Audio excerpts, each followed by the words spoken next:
Hello everyone, welcome to learn with Sachi store. तो आज की वीडियो में हम लोग देखने वाले हैं मॉडर्नाइजेशन को, जिसको हिंदी में आधुनिकीकरण भी कहा जाता है।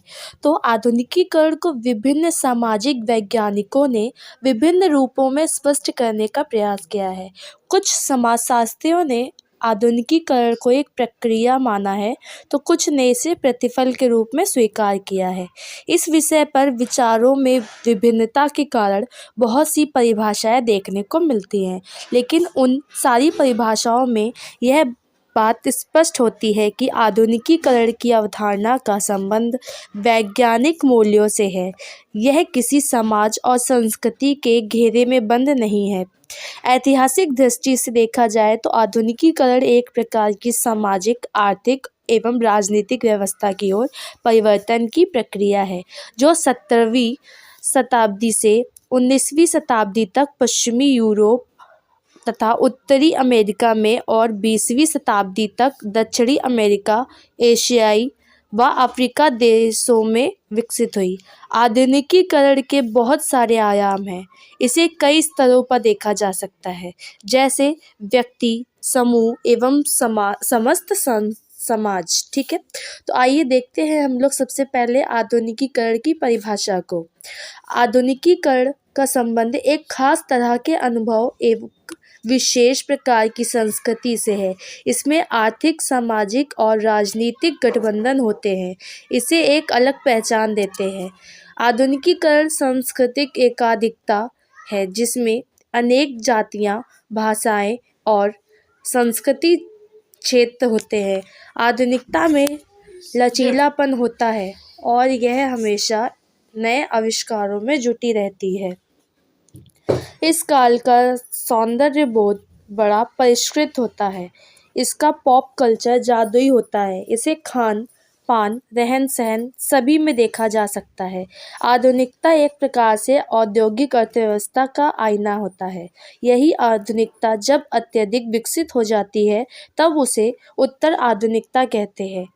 अब तो आधुनिकता की व्याख्या fast food, restaurant, credit card, mobile phone तथा इंटरनेट चैटिंग के संदर्भ में की जाती है।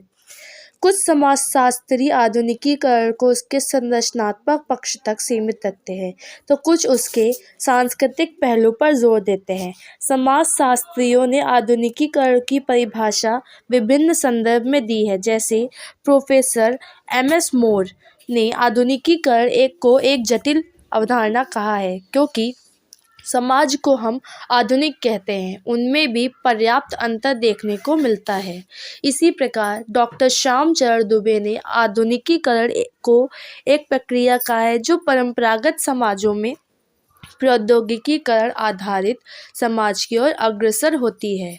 वहीं प्रोफेसर BV शाह ने आधुनिकीकरण को केवल एक आर्थिक प्रक्रिया मात्र ही नहीं कहा है कि ये सिर्फ आर्थिक प्रक्रिया मात्र ही नहीं है, अपितु राजनीतिक, सामाजिक तथा सांस्कृतिक प्रक्रिया भी है। इस प्रकार यह एक बहुपक्षीय व जटिल प्रक्रिया है, जो कि एक समाज विशेष के सदस्यों के पूर्ण जीवन को स्पर्श करती है।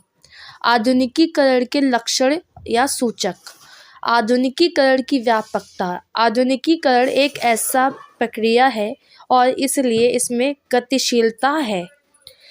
इसका अस्तित्व केवल समाजशास्त्र या राजनीति शास्त्र में ही हो, ऐसा नहीं है। यह मानव जीवन के विभिन्न क्षेत्रों में देखने को मिलती है। वास्तव में आधुनिकीकरण का प्रभाव सबसे पहले साहित्य और कला में आया। इसी कारण इस प्रक्रिया को व्यापक प्रक्रिया भी कहा जाता है। आधुनिकीकरण, आधुनिक समाज का उदय। यद्यपि यह निश्चित रूप से नहीं कहा जा सकता है कि आधुनिक समाज का उदय कब हुआ, फिर भी लगभग सभी यह स्वीकार करते हैं कि इस समाज का प्रारंभ 15वीं से 16वीं शताब्दी से ही है। आज जिसे हम आधुनिक समाज कहते हैं, जिस अर्थ में समझते हैं, वास्तव में इसका उदय ज्ञानोदय से है। इसके बाद औद्योगिक क्रांति, फ्रांस की राज्य क्रांति आई। क्रांति के कुछ लक्षण आधुनिक समाज में अंतर्निहित हैं। आधुनिक समाज कई क्रांतियों की उपज है। आधुनिकता उद्विकास का परिणाम। क्रांतियों ने आधुनिकता को जन्म दिया है और फिर आधुनिकता का उद्विकास प्रारंभ हो गया है। कुछ ऐसी ऐतिहासिक जटिल प्रक्रियाएं आईं जिन्होंने आधुनिकता के विकास को एक वैश्विक स्वरूप प्रदान किया। धर्मनिरपेक्ष राज्य, वैश्विक पूंजीवाद, अर्थव्यवस्था, सामाजिक विचलन, यथावर्ग और विकसित श्रम विभाजन एक ऐसी प्रक्रिया रही है जिन्होंने आधुनिकता के उद्विकास को नई धारा प्रदान की है। राष्ट्रीय और अंतर्राष्ट्रीय प्रक्रिया के आधुनिकता का विकास। पश्चिमी देशों तथा अमेरिका में आधुनिकता का विकास राष्ट्रीय तथा अंतर्राष्ट्रीय अंतःक्रिया के कारण हुआ है। इन देशों का दूसरे देशों के साथ आर्थिक तथा सांस्कृतिक संबंध हुआ और इस तरह आधुनिक समाज की उपस्थिति सारी दुनिया में हो गई। आधुनिकता की पहचान पूंजीवाद, औद्योगिकरण और धर्मनिरपेक्षता। आधुनिकतावादी लेखक एक दूसरे से असहमति रखते हैं। कोई किसी एक तथ्य पर जोर देता है तो कोई दूसरे पर। उदाहरण के तौर पर मान लेते हैं गिडिंग्स पूंजीवाद, औद्योगिक, प्रशासनिक शक्ति, सैनिक शक्ति आदि पर जोर देते हैं, पर वे यह बराबर कहते हैं कि आधुनिकता इन सब प्रक्रियाओं का गठबंधन है। अपने आप में कोई भी एक प्रक्रिया अधूरी है। या तो इन सब संस्थाओं का पारस्परिक आदान प्रदान है जो आधुनिकता साकार करता है। आधुनिकतावादियों की इस पारस्परिक असहमति के होते हुए भी निश्चित रूप से प्रजातांत्रिक व्यवस्था, पूंजीवाद, औद्योगिकरण और धर्मनिरपेक्षता आधुनिकता के वैश्विक लक्षण है। इसका छठा पॉइंट है नवीनतम आधुनिकता का नाम। समाजशास्त्रियों का एक समूह आधुनिकता को काल या समय के साथ भी जोड़ता है। उनके अनुसार जिनके पास नवीनतम वस्तुएं हैं वह आधुनिक है। जिनके पास जितनी अधिक नवीनतम वस्तुएं होती हैं वह उतना ही अधिक नवीनतम होता है। मोटर कार तो कई परिवारों में होती है, लेकिन जिसके पास नवीनतम मोटर कार होती है वह उतना ही अधिक आधुनिक होता है। मतलब हुआ इस विचारधारा के अनुसार समय या काल ही आधुनिकता को मापने वाला फीता या पट्टी है। इसका सातवां पॉइंट है आधुनिकता एकाकीपन, प्रतियोगिता और उत्तेजित असंतोष का पर्याय। आधुनिकता एक विशेष प्रकार की जीवन शैली है। हर आदमी दौड़ता दिखाई देता है, अकेलापन उसकी नियति हो जाती है। दूसरा, वह जीवन के प्रत्येक क्षेत्र में प्रतियोगिता करता दिखाई देता है। रात और दिन भाग दौड़ करते हुए भी कहीं उसे संतोष नहीं मिलता।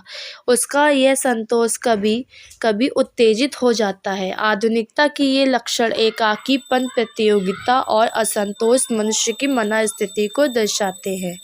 आधुनिकता के अब कुछ फैक्टर्स, कारक हैं, जिसमें पहला कारक है शिक्षा।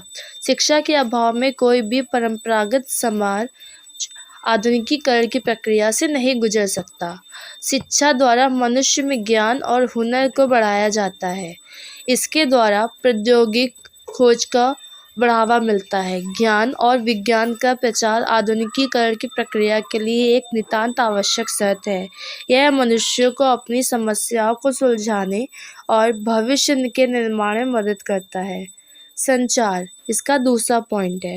ज्ञान और विज्ञान के बढ़ने से संचार के माध्यमों का विकास होता है और फिर उससे ज्ञान और विज्ञान का प्रचार प्रसार होता है। दूरसंचार के साधनों जैसे कंप्यूटर, इंटरनेट, टेलीफोन आधुनिकीकरण को बढ़ाने में बहुत महत्वपूर्ण भूमिका अदा करते हैं।